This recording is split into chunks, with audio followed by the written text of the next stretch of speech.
A reminder to post your questions on ISO 27001 Ireland/chat. If at all possible, give us your name and your company name as well to go with it, and we'll do our best to give you a plug. So I'm going to introduce you now to Mark Adair, who is Senior Associate at Mason, Hayes & Curran, and is going to chat to us about cloud security in contracts.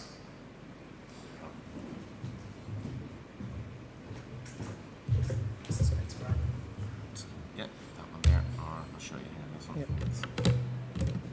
Forward, later. Lovely, thanks. So this talks about addressing security in cloud computing contracts, and I'm going to explain to you about the 3 pillars of cloud computing wisdom.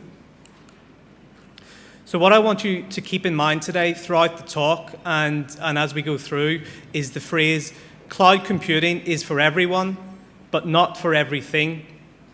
And I think when we're thinking about data privacy and data security, we need to keep that in the back of our minds, that no matter how perfect your contract, how good a negotiator you are, how brilliant your firewall, that cloud computing may not be suitable for the application you want to apply it to. So first of all, we're going to do a brief overview of what is cloud computing. Then I'll explain the 3 pillars of cloud wisdom. And finally, we'll look at the 3 pillars in practice in a contract. So many of you will be familiar with what cloud computing is, but I think a brief refresher is useful. So cloud computing is simply the delivery of computing services over the internet. We use shared resources, and it's actually a form of outsourcing. So many of you will remember maybe 10, even 15 years ago, outsourcing was the buzzword, and outsourcing was where it was at in IT and in computing. And now it seems that cloud computing is the buzzword, and you can get services, software as a service, you can get platform as a service, infrastructure as a service, and my particular favorite, SaaS, which is anything as a service. But what are the advantages of cloud? Well, cloud is more available. You can access it anywhere. So if we take an example of the Gmail app, this Gmail software as a service, if you're on holidays in Tenerife, if you're on business in New York, or if you're in the office in Dublin, you can access your email the same way in any of those places. Cloud is scalable. So if you're a small startup, you can purchase some cloud services, and then those services can scale up as your business scales up. It means you don't have to buy redundant hardware or redundant software and pay a lot of money for a lot of licenses or a lot of hardware if you're actually not going to use it. And finally, and this is important from a security point of view, cloud is updatable. So the cloud provider can send updates over the internet, patches and security updates, and actually improvements to the service. So it's not like the old days, which some of you may remember, where you had to buy a computing magazine and there was a floppy disk or a CD on the front, and you had to update your software with the CD and the floppy disk. Not anymore. Everything's sent over the internet. So now we're going to talk about the 3 pillars of wisdom. So there's an acronym, GST, governance, standards, transparency.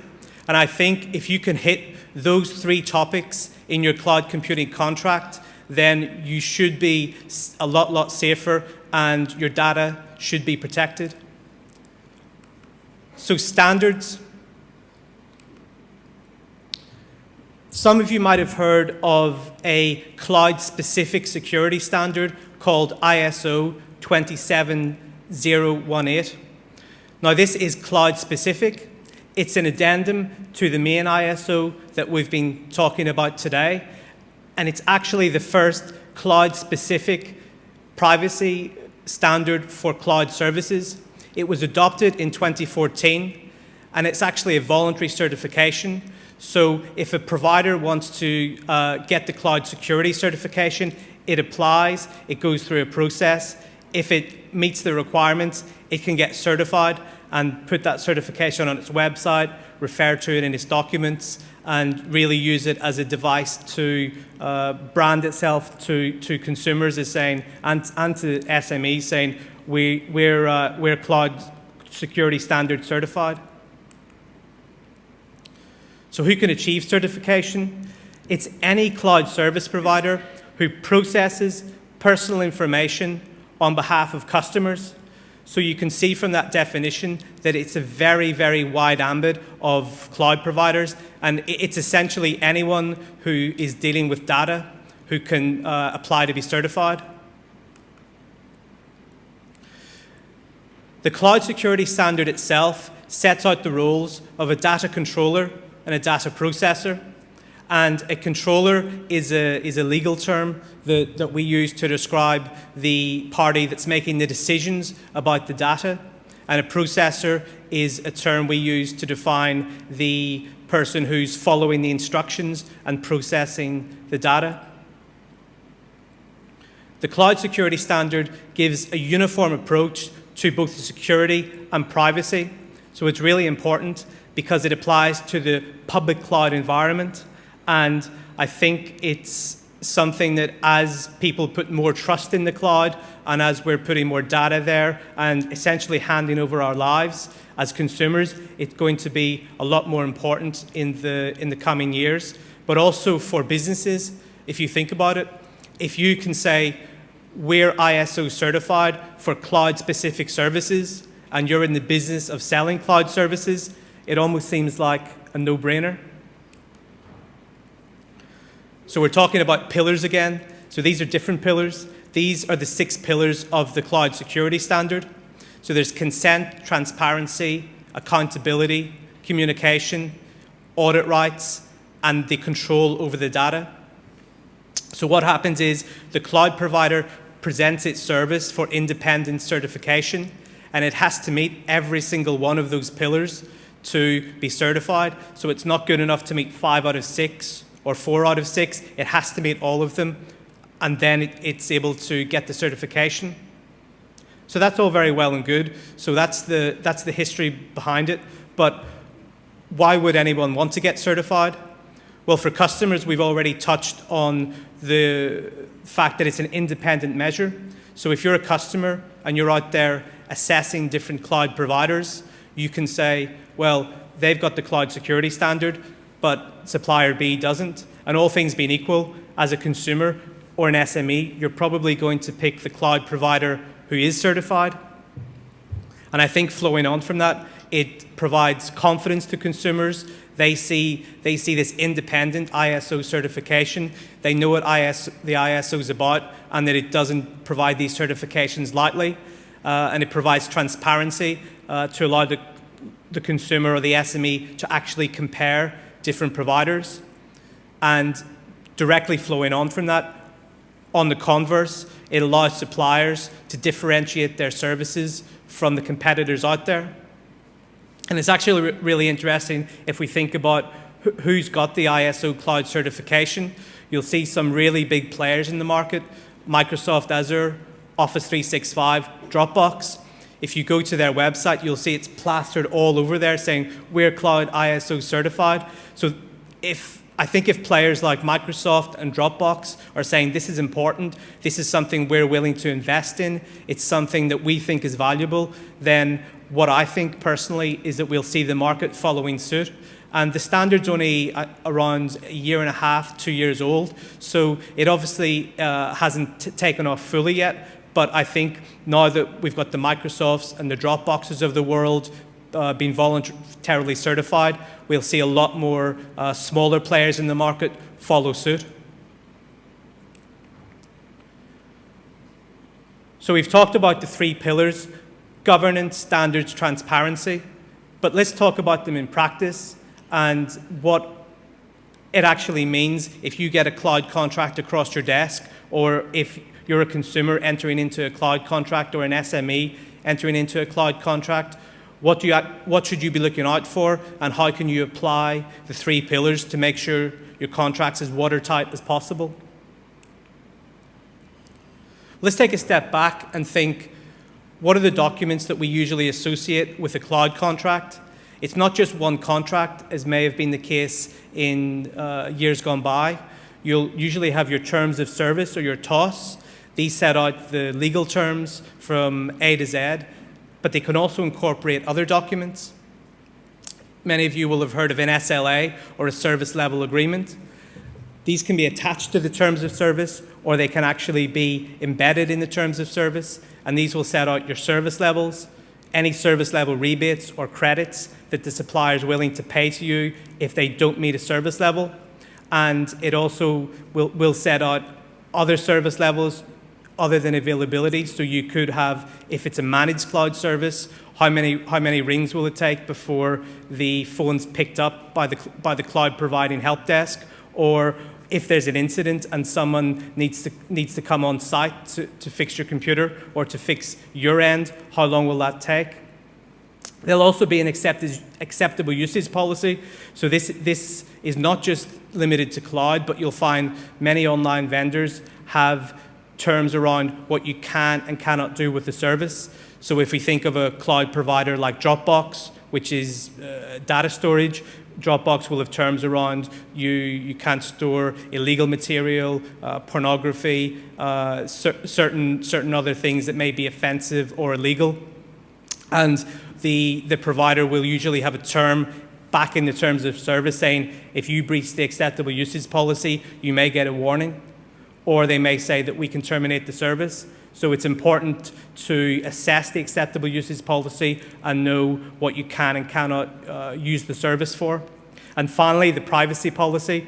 So the privacy policy, as you can imagine, sets out how the cloud provider will use the data that you either upload to the cloud or that you provide to the cloud provider in the transaction of purchasing the cloud services or using them. So now we've got an idea about the types of documents in our cloud contract. Let's look at the 3 pillars.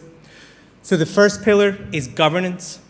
And when I think of governance, I don't think just of the contract managers having a meeting or the steering committee assessing the technical ability of the services every year. I think it's much more about a dialogue between the supplier and the customer. And I think for this pillar, we're going to look at the customer's recourse to the supplier.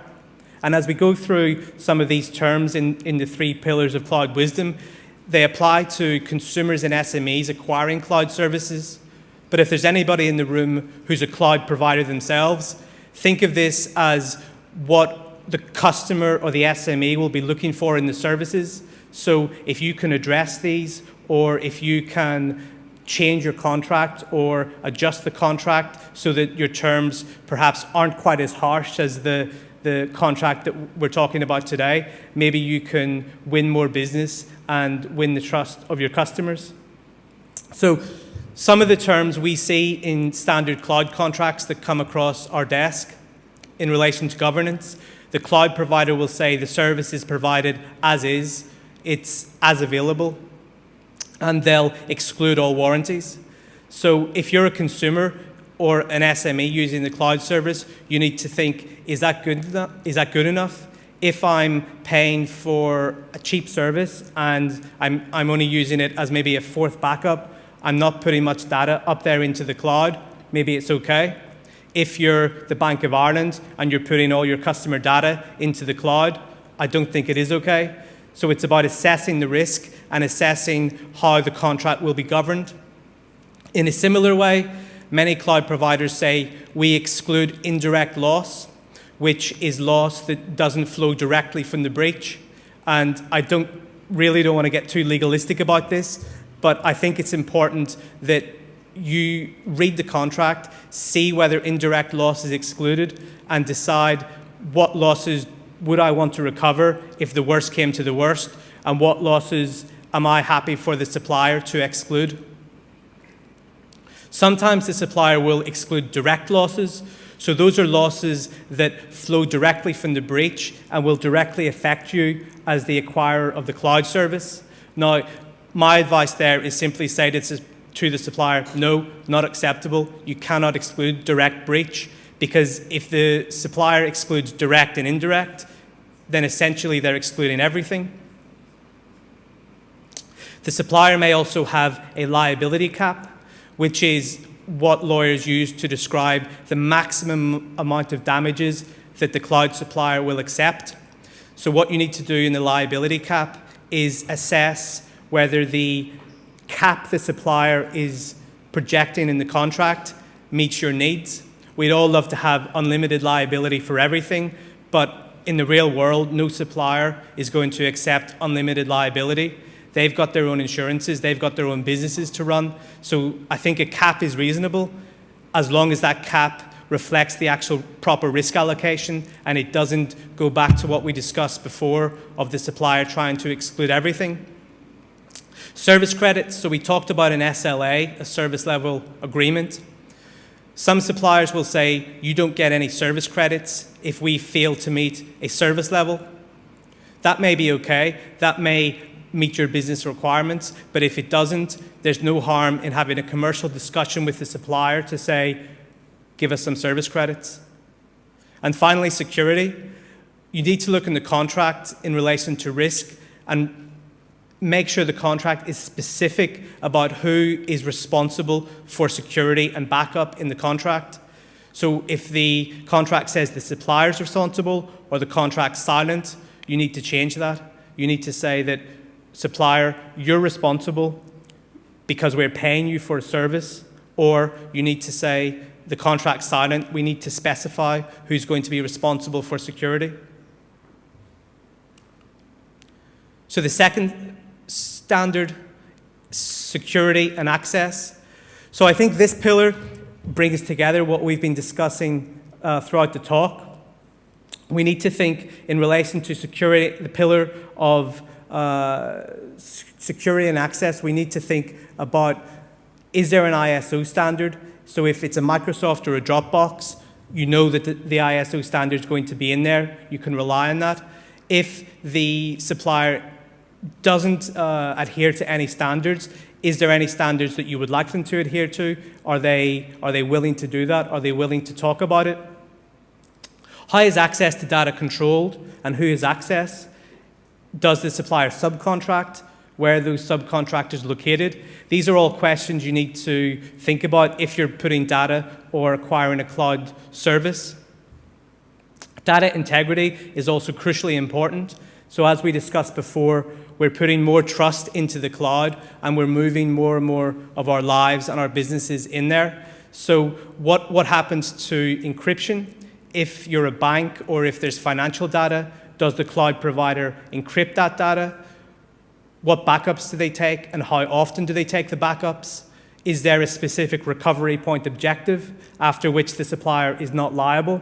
So in other words, is the supplier reliable if there's a crash or a hack 5 minutes ago, 1 hour ago, 1 day ago? If you're doing thousands of transactions a day, you may want the supplier to be liable up to an hour ago.